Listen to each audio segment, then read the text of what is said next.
যখন পর্যন্ত আমাদের শ্বাস চলতেছে প্রত্যেকটা দিন আল্লাহ তাআলার পক্ষ থেকে আমাদের জন্য একটা নিয়ামত। আজকে সকালে আমি চোখ খুলতে পারছি মানে আল্লাহ আমাদেরকে আরেকটা দিন উপহার দিছে যেন আমরা খাস দিলে তওবা করে নেই।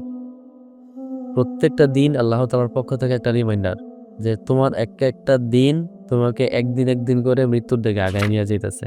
একটা সেকেন্ড ঘড়ির টিক কাঁটা আমাদেরকে মৃত্যুর দিকে নিয়ে যাইতেছে। আমাদের লাইফে যতদিন আমরা বাঁচবো দেখা গেছে আমরা ৬০ বছর বাঁচবো। ৩০ বছর চলে গেছে মানে ৩০ বছর আমরা মৃত্যুর দিকে আগায় গেছি। আল্লাহ ভালো জানে কে কতদিন বাঁচে কিন্তু একটা দিন একটা মুহূর্ত একটা কাজই করতেছে আমার সময় শেষ করে মৃত্যুর দিকে নিয়ে যেতেছে। এখনো যদি আমরা আমাদেরকে পরিবর্তন না করি তাহলে আর কবে?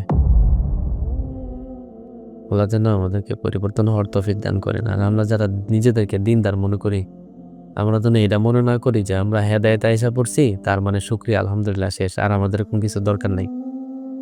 হেদায়েত সারা জীবন আল্লাহর কাছে চাইতে হইব।